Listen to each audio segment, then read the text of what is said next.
Nah, pembangunan manusia Indonesia, kalau kita lihat di slide ya, tolong ditampilkan.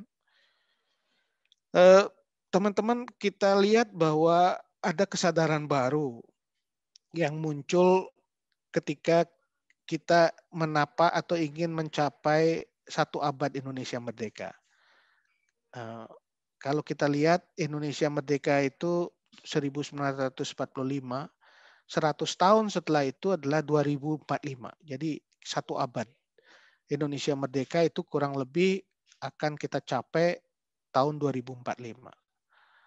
Nah, tentu ketika kita ingin mencapai sesuatu di tahun 2045 sebagai milestone, kita harus meletakkan apa yang menjadi targetnya, menjadi menjadi capaiannya. Pak Jokowi misalnya meletakkan tahun 2045 sebagai sesuatu yang sangat penting. Beliau ingin di 2045 itu kita ingin menjadi negara maju. Nah, apa ciri negara maju? Itu adalah kita keluar dari middle income country trap atau perangkap negara-negara yang berpenghasilan menengah. Sekarang kita masuk ke dalam kategori negara-negara yang berpenghasilan menengah tetapi sudah di upper. Jadi upper middle income country.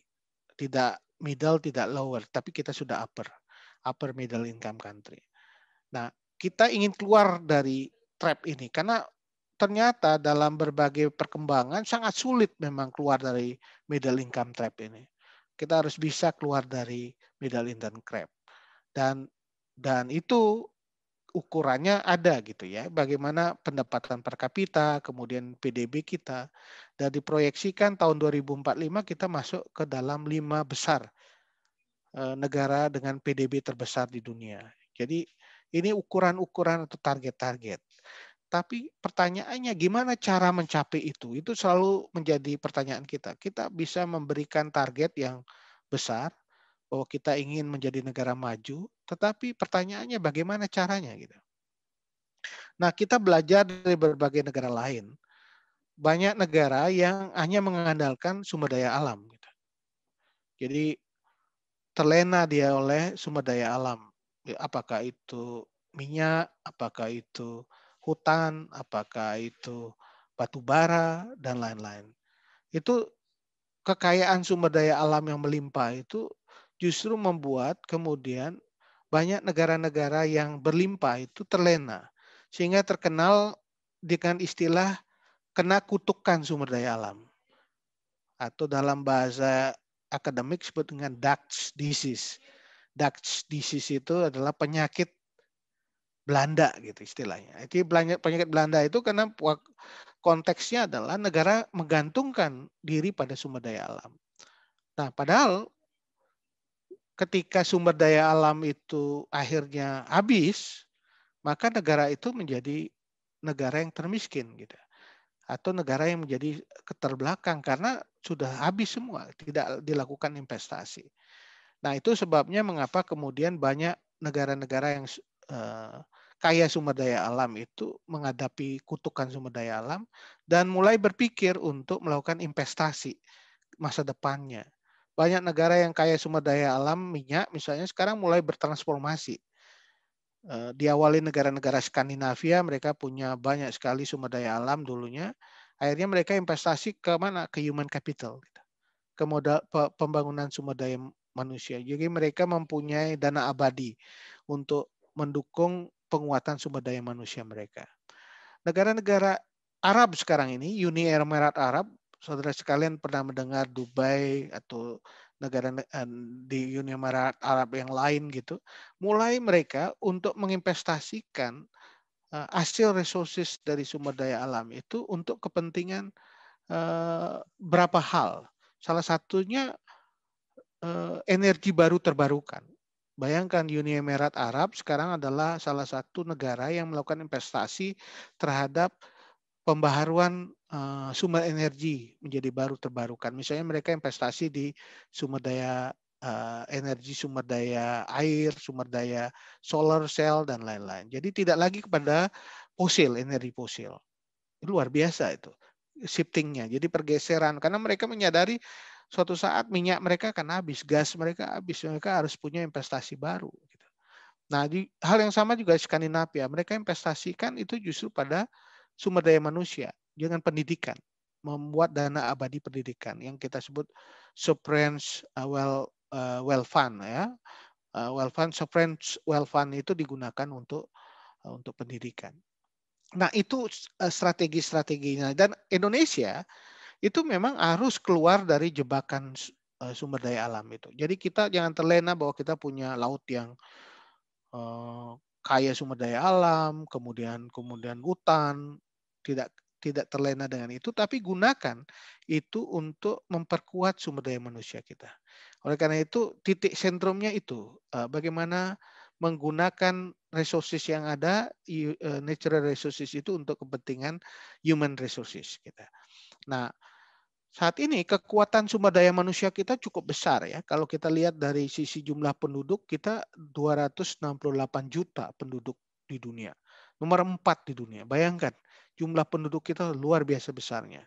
Itu sebuah modal dan kekuatan yang kita miliki. Dan tidak banyak negara-negara yang punya penduduk besar. Seperti kita punya perbandingan Tiongkok, punya perbandingan dengan India, begitu. Amerika Serikat, dan itu adalah negara-negara dengan jumlah penduduk yang superpower. Jadi superpower kita adalah penduduk ini. Dan kita juga di tahun 2030 dan 2040 akan menghadapi bonus demografi. Jadi jumlah usia produktif itu akan jauh lebih besar daripada usia non produktif. Dan itu kebayangkan negara-negara lain seperti Eropa akan menjadi negara-negara yang menua, jadi jumlah orang yang tua itu lebih besar dari yang muda, aging society gitu. Orang yang tua itu banyak sekali di Eropa dan tidak produktif, tapi di Indonesia justru di tahun 2030 jumlah orang yang produktif, yang usia kerja itu jauh lebih banyak. Nah, ini tantangan kita, dan itu bisa jadi bencana, bisa jadi berkah kalau kita tidak manfaatkan dengan baik. Jadi konteks itulah kemudian kita perlu mengoptimalkan pembangunan sumber daya manusia sebagai satu visi untuk mencapai Indonesia maju. Jadi lompatan kita harusnya lompatan pada human resources, pada pembangunan sumber daya manusia. Next slide. Saudara sekalian, bagaimana roadmap-nya, bagaimana peta jalannya? Kalau kita ingin membangun sumber daya manusia itu, apakah kita punya peta jalan? Kita harus punya peta jalan. Kenapa harus punya peta jalan? Karena kalau kita hanya melihat segmented itu parsial, maka kita akan kehilangan arah gitu. Jadi kalau kita bayangkan, kita sudah banyak atau sering mendengar pembangunan sumber daya manusia itu sudah cukup panjang ya. Dari pemerintahan ke pemerintahan selalu bicara soal sumber daya manusia. Tapi pertanyaannya, gimana membuat peta jalan itu betul-betul kita lakukan secara komprehensif dan juga dengan arah yang jelas. Jangan sampai 5 tahun berganti pemerintahan, berganti juga arah kebijakan yang dibangun. Oleh karena itu, kita harus punya peta jalan dalam pembangunan SDM. Nah, pembangunan SDM itu jangan hanya dilihat di sisi pendidikan gitu. Kita harus melihat SDM itu secara holistik. Dimulai dari kesehatan. Jadi manusia Indonesia yang unggul itu, diistilahkan Pak Rektor tadi, human capital yang unggul itu ya mulai dengan sehat gitu. Jadi kalau kualitas manusia Indonesia, kualitas hidupnya sehat, itu bagian dari human capital, unggul. Yang kedua pendidikan. Yang ketiga tenaga kerja.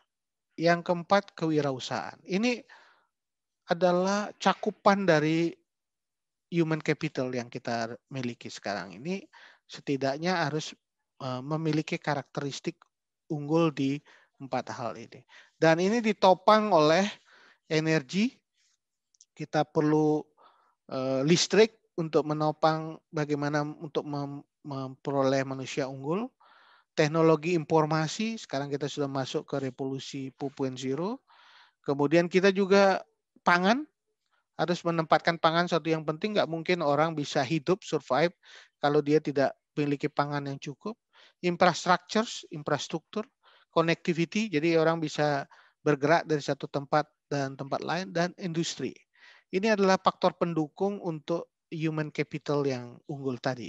Jadi kalau kita ibaratkan ini adalah software-nya, hardware-nya ini gitu. Jadi ada semacam kualitas manusia Indonesia yang kita miliki, tapi juga didukung oleh suprastruktur dan infrastruktur yang cukup untuk menopang mereka untuk tumbuh dan berkembang. Jadi itu roadmap yang harus kita gerakkan ketika kita bicara soal human capital.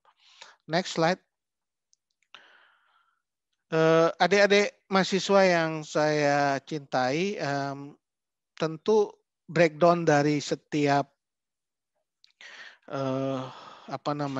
poin tadi itu kita bisa lihat dalam apa yang dilakukan oleh pemerintah Jokowi dalam 6 tahun terakhir ini. Kira-kira kalau kita melihat peta jalan tadi yang dibangun itu mulai dari manusia itu di dalam kandungan sampai manusia itu kemudian menjadi tumbuh berkembang menjadi pekerja yang tangguh gitu. Jadi yang intervensinya itu tidak hanya di hilir tetapi di hulu. Intervensinya tidak hanya saat dia sudah dewasa atau sudah menua tetapi juga masih di dalam kandungan. Sehingga dalam siklus itulah kemudian harus kita perhatikan. Jadi negara itu sudah kalau ingin membangun kualitas sumber daya manusia yang unggul, itu harus ngurusin mulai dari manusia dalam kandungan sampai manusia itu kemudian bisa independen, mandiri untuk menghidupi keluarganya supaya sejahtera. Nah, mengapa itu penting, saudara sekalian? Kalau kita lihat kondisi di Indonesia, angka stunting kita ya. Stunting itu adalah teman-teman mahasiswa mungkin tahu ya, stunting itu adalah nama lain dari anak-anak yang tidak bisa tumbuh dengan baik pada saat kecil ya. Akhirnya dia jadi anak yang pendek, orang yang kerdil. Nah, kata-kata stunting ini penting untuk mulai kita biasakan karena memang stunting ini mempengaruhi produktivitas dan daya serap otak ya. Jadi teman-teman yang mungkin bisa searching ya, mencari bahan mengenai stunting, itu terlihat jelas bahwa anak-anak yang stunting itu anak-anak yang pendek dari tinggi badannya, kemudian dia mengalami kelambatan di dalam perkembangan otaknya, sehingga kemudian dia daya serap untuk mendapatkan pengetahuan juga terbatas. Yang kedua adalah kemudian mempengaruhi juga daya kemampuan dia untuk survive ke depan. Jadi ini produktivitas juga sangat dipengaruhi oleh stunting. Nah, sekarang ini kita berupaya supaya angka stunting itu menurun. Jumlah anak-anak yang dilahirkan stunting itu menurun. Tahun 2013 masih 37%, 37,22% reproduktif stunting, kita termasuk tinggi karena WHO 20%. Jadi anak-anak yang tumbuh cebol itu masih banyak. Dan kemudian dilakukan upaya yang sistematis, akhirnya turun menjadi 30,8%. Kemudian sampai tahun 2019 27%. Ini masih tinggi. Kita ingin turun lagi sampai 20% atau bahkan dalam targetnya 2024 adalah sampai pada 14%. Jadi kita ingin betul-betul angka stunting ini turun. Karena apa? Karena itu tadi akan mempengaruhi produktivitas. Kalau demographic bonus yang muncul tahun 2030 adalah banyak anak-anak stunting, akhirnya akan memunculkan masalah karena dia akan tidak bisa menjadi tenaga produktif yang bagus. Nah, kembali ke slide tadi. Nah, bagaimana cara menurunkan angka stunting itu? Ya, memang harus ada intervensi yang lebih komprehensif. Misalnya sekarang ini kita harus mulai dengan perbaikan gizi. Ya, Pak Jokowi dalam 5 tahun ini ingin memperbaiki gizi ibu-ibu hamil dan anak-anak balita itu. Karena angka stunting itu kan muncul di golden period, yaitu ketika hamil sampai anak-anak itu 1 tahun begitu. Jadi ada fase-fase di mana harus ada intervensi dengan gizi yang lebih baik. Itulah sebabnya adik-adik mahasiswa atau teman-teman mahasiswa yang akan menikah itu mempersiapkan diri dulu. Jadi ketika sebelum menikah ya harus mempunyai pengetahuan tentang stunting ini supaya anaknya ke depan bukan generasi stunting. Kembali ke next slide, ke slide yang tadi, ada beberapa hal selain penekan angka stunting yang kita harus lakukan, tetapi kita harus juga memastikan slide-nya belum berubah ya. Slide ke awal tadi. Jadi setelah ini. Oke, ini. Nah, selain kesehatan itu ada dimensinya, tidak hanya soal preventif. Preventif sekarang teman-teman tentu tahu sekarang ini ada jaminan kesehatan masyarakat, Kartu Indonesia Sehat. Kita harus perbaiki kualitas dan juga pemerataan pelayanan kesehatan. Bagaimana membuat orang tidak sulit untuk berobat gitu, untuk sembuh dari penyakitnya, baik dengan pelayanan mulai puskesmas sampai ke rumah sakit, itu memang harus kita tingkatkan 2 hal, yaitu kualitasnya dan juga pemerataannya. Jadi itu supaya tersebar di seluruh Indonesia, dari Sabang sampai Merauke, Miangas sampai Rote harus juga terjangkau, terakses oleh warga, dan itu juga dengan kualitas yang baik. Ini upaya yang harus terus kita lakukan dengan perbaikan sistem yang kita bangun. Misalnya dengan sekarang ini ketika kita berhadapan dengan pandemi, dengan COVID, maka harus dilakukan upaya untuk memperbaiki kualitas layanan dari rumah sakit supaya tidak hanya dari sisi obat-obatan tersedia, tetapi juga jaminan kesehatan juga ada, asuransi kesehatan ada, kemudian juga kita bisa memastikan peralatan-peralatan yang dibutuhkan untuk itu juga tersedia, karena sekarang ini 80% masih impor atau 90% impor. Jadi kita harus membangun industri farmasi dan industri kesehatan sendiri. Kemudian juga rasio dokter dan mahasiswa juga masih timpang ya. Kita harus memastikan fakultas kedokteran makin banyak dengan kualitas yang makin baik sehingga dokter juga bisa tercukupi dengan rasio dengan jumlah penduduk kita. Nah, itu preventifnya. Tetapi kuratifnya, tapi kita perlu ke depan lebih memperkuat promotif dan preventif, membudayakan hidup sehat. Supaya kita betul-betul punya manusia Indonesia yang sehat gitu. Karena kalau kita hanya mengandalkan kuratif, maka bayangkan BPJS bisa jebol gitu. Karena memang orientasinya adalah pengobatan. Tapi kalau kita preventif dan promotif, maka ini harus menjadi satu adaptasi kebiasaan baru supaya hidup sehat, sehingga nantinya akan mengurangi beban yang muncul dari BPJS Kesehatan. Nah, ini penting teman-teman ketahui supaya bagaimana kita melihat aspek kesehatan ini lebih holistik, tidak hanya dari kuratif tetapi preventif dan promotif. Nah, yang juga perlu concern teman-teman adalah soal menekan angka kematian ibu dan bayi, dan sekaligus sekarang kita bicara soal TBC ya.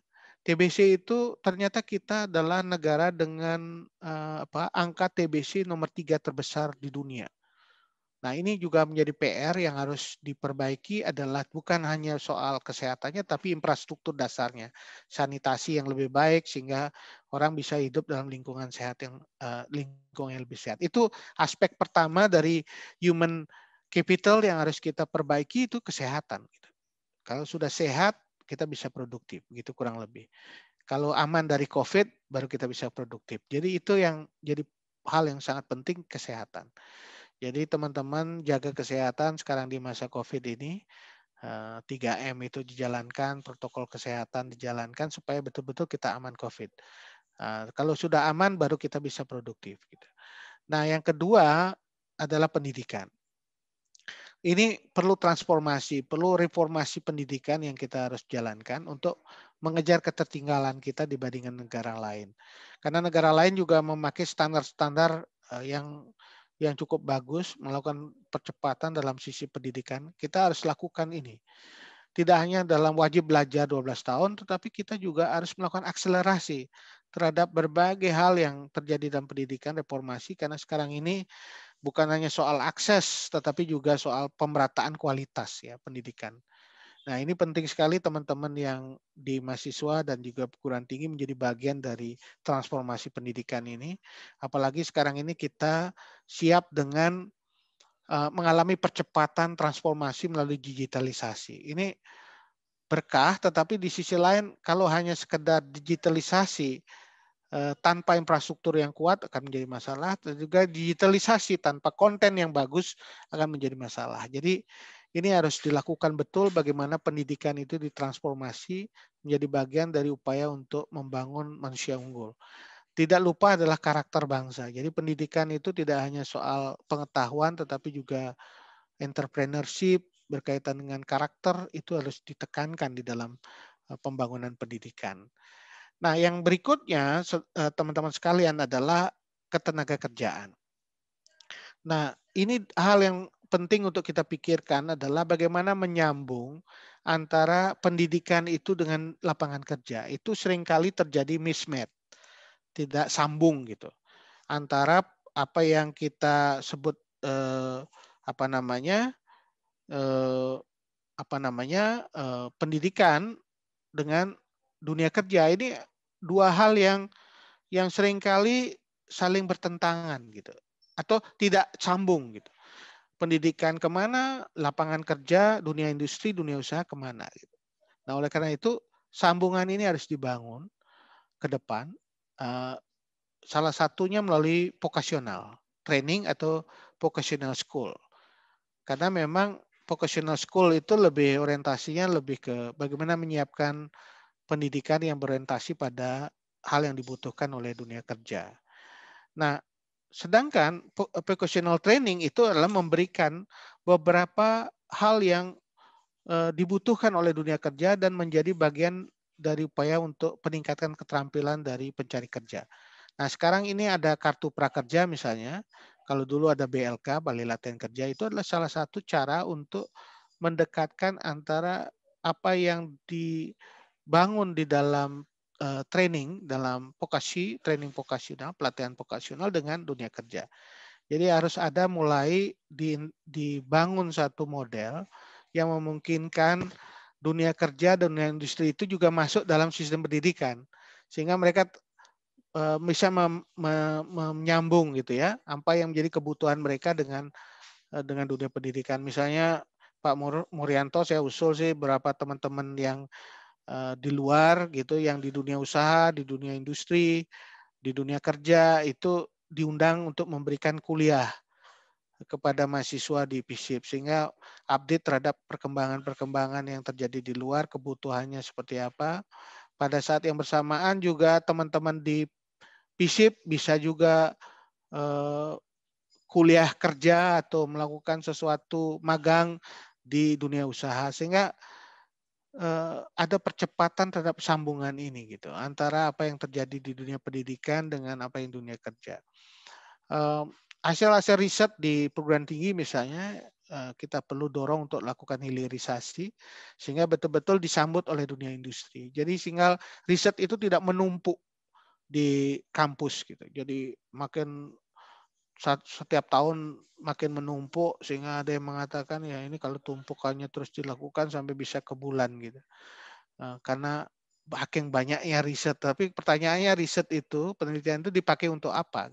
Untuk siapa? Untuk kepentingan apa?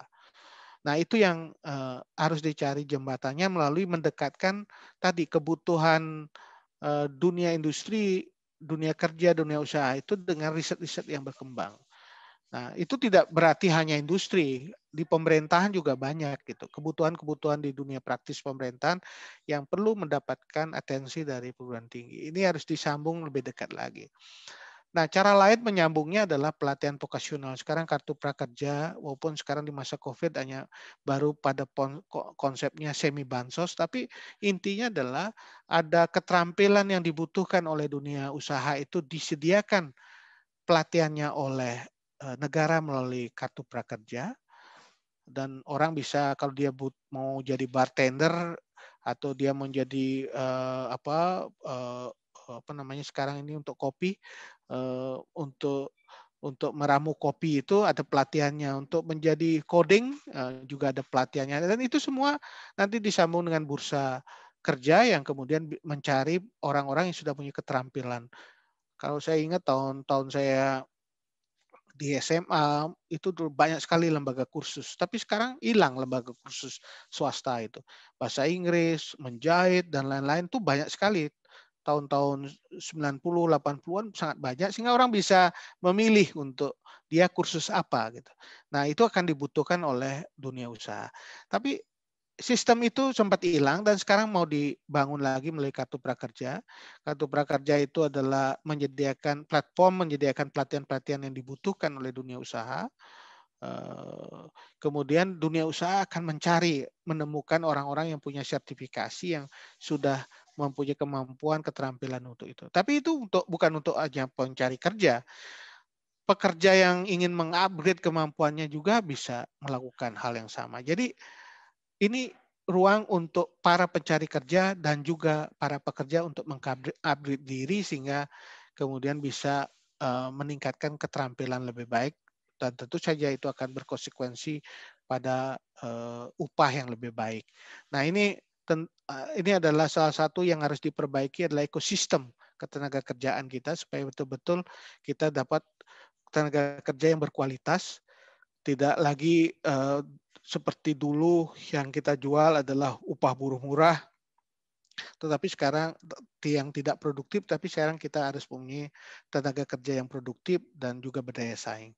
Nah, termasuk sektor informal dan pekerja migran, kita tidak hanya mengekspor TKI saja, tetapi dalam pengertian TKI lower job di sana sebagai pembantu rumah tangga, tetapi kita ingin ke depan mengisi celah-celah yang tentu saja sektor-sektor yang lebih mempunyai nilai tambah lebih besar pada bangsa kita.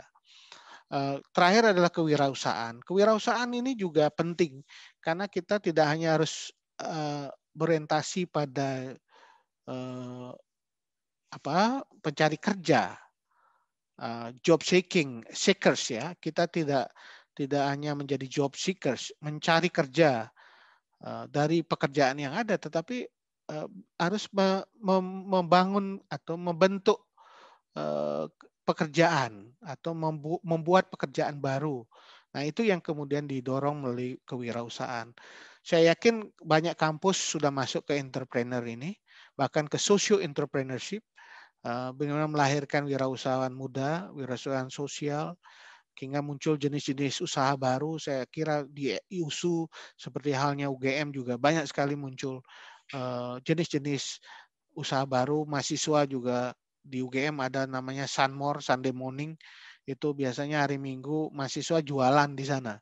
Mereka bikin baju, bikin macam-macam. Nah, itu latihan entrepreneur yang dilakukan oleh mahasiswa. Dan kemudian juga banyak yang mahasiswa yang bahkan sekarang ini apa tidak menyelesaikan kuliahnya karena dia justru lebih tertarik untuk menjadi entrepreneur dan bahkan membangun satu usaha yang sangat berhasil. Dan kita tahu di Indonesia sekarang ini banyak sekali, kita tahu fintech dan e-commerce, dan luar biasa sekarang ini bahkan kita punya unicorn dari Indonesia. Nah, yang perlu dibangun adalah bagaimana membangun kemudahan berusaha dan juga akses permodalan bagi anak-anak muda yang sekarang ini tumbuh. Nah, ini 4 hal yang sangat penting dalam pembangunan sumber daya manusia, dan saya kira itu harus didukung oleh pangan tadi. Ya, kita harus punya cukup sumber pangan sehingga sumber manusia kita sehat. Jadi kalau kita nggak punya pangan yang cukup, mengalami krisis pangan, bayangkan kita nggak akan punya kualitas sumber daya manusia yang unggul. Kemudian energi, kita bicara elektrifikasi, gimana kita mendorong anak-anak di sekolah itu bisa belajar dengan baik kalau dia ada lampu, ada listrik gitu, dan juga bisa mengembangkan inovasinya. Teknologi informasi, kita punya tol langit yang disebut dengan palaparing yang kemudian bisa menjadi bagian dari upaya untuk mempercepat masuknya ke dalam sektor ekonomi dan juga pendidikan. Industri ini harus menjadi industri yang kita harus membangun industri, bukan membangun perdagangan saja. Industri itu adalah kita harus mengolah sumber daya alam itu menjadi barang setengah jadi atau barang jadi, ada proses value added. Banyak negara yang kuat itu bukan menjadi negara pedagang, tapi negara industri. Kalau pedagang gampang, kita tidak perlu memproduksi sesuatu, membeli sesuatu saja. Akhirnya kita dibanjiri oleh produk-produk asing. Tapi kalau industri, kita membangun industri kita. Sehingga kita bisa menemukan, memproduksi itu di dalam negeri. Membuatnya di Indonesia, kita bangga produksi itu di Indonesia, dan juga pasar negara kita sangat besar. Infrastruktur juga penting karena kita bicara connectivity. Kalau nggak mungkin kita bisa sekolah dengan baik kalau infrastrukturnya buruk, dan kita juga akan menjadi sangat mudah berhubungan dengan satu tempat dengan tempat lain. Next slide. Jadi teman-teman sekalian, itu roadmap pembangunan sumber daya manusia yang kita miliki. Singkatnya, mungkin ini saya ingin menutup apa yang saya sampaikan itu untuk mengatakan bahwa teman-teman, kalau kita bicara soal pembangunan sumber daya manusia, kita harus mulai dengan sesuatu yang sangat fundamental, yaitu kesehatan. Kita ingin indeks pembangunan manusia kita makin bagus, karena kualitas hidup manusia Indonesia itu makin bagus, dan tentu saja kita harus punya benchmark yang baik dalam pembangunan sumber daya manusia ini. Banyak negara yang saat ini sedang memperkuat sumber daya manusianya. Kita bisa belajar dari negara lain, tapi kita juga memperkuat apa yang sudah kita lakukan sendiri. Dari jumlah SMA, SMK itu ada peningkatan besar yang terjadi dalam 5 tahun terakhir. Juga teknologi informasi komunikasi kita juga mengalami peningkatan. Rasio elektrifikasi ini penting sekali. Jadi anak-anak di Papua, di pedalaman, di pelosok itu bisa belajar di malam hari karena mereka mendapatkan lampu. Nah, ini salah satu perkembangan yang harus kita syukuri. Next slide. Nah, inti dari semua yang saya sampaikan ini, Pak, saudara sekalian. Jadi Anda harus memahami bahwa dalam teori pembangunan dan strategi pembangunan, manusia adalah sangat-sangat penting. Manusia adalah sesuatu yang utama. Kita nggak mungkin menyampingkan manusia di dalam semua pembicaraan tentang pembangunan. Nah, untuk membicarakan manusia, kita harus mulai dengan manusia dari sisi tadi, software-nya, perangkat lunaknya itu. Dia harus sehat, dia punya kemampuan untuk untuk tumbuh dan berkembang dengan baik, hidup sehat, dan juga terbebas dari penyakit, punya imunitas gitu. Dengan kesehatan yang kuat itu dia bisa mengakses pendidikan yang baik, dengan pendidikan yang berkualitas, pendidikan yang disiapkan untuk bisa dia survive dan juga bekerja dengan karakter yang kuat gitu. Nah, ini saya khusus akan bicara karakter karena memang pendidikan karakter ini seringkali diabaikan. Banyak orang mengatakan karakter kita punya banyak sekali sarjana, tetapi kita tidak memiliki sarjana yang berkarakter. Nah, oleh karena itu karakter ini penting, dan karakter itu tidak bisa hanya sekedar dibangun di dalam lingkup kelas saja, tapi harus dibangun dalam suatu lingkup yang lebih besar. Misalnya dari kampus saya selalu mengatakan modal mahasiswa yang sangat penting itu critical thinking atau berpikir kritis ya. Yang kedua, kalau kita bicara selain berpikir kritis ya kolaboratif. Harus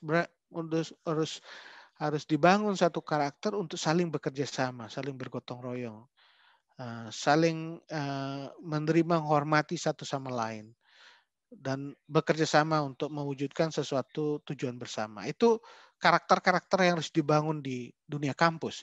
Bukan hanya critical thinking, tapi kolaboratif. Dan yang juga penting selain kolaboratif adalah empati atau simpati terhadap persoalan-persoalan yang dihadapi oleh masyarakat, oleh bangsa dan negara. Kemudian juga aspek ketenaga kerjaan, kemudian kita bicara soal kewirausahaan dan lain-lain. Jadi apa yang ingin saya sampaikan pada adik-adik mahasiswa adalah Anda harus menempatkan manusia dan sumber manusia sebagai sesuatu yang penting di dalam kajian Anda, riset Anda, pembelajaran Anda, dan kemudian juga keberpihakan Anda. Karena kalau itu jadi center, maka kita akan bisa mempunyai investasi yang cukup besar, dan kita yakin kita akan bisa maju menjadi negara yang diakui dan dihormati oleh bangsa-bangsa yang lain di dunia. Saya kira itu, Pak Murianto, beberapa hal yang saya sampaikan untuk menjadi pengantar diskusi kita pada hari ini. Mudah-mudahan bermanfaat. Tentu Ya. ada beberapa hal yang belum bisa dielaborasi, nanti kita bisa elaborasi dalam diskusi. Terima kasih. Saya kembalikan pada Pak Dekan.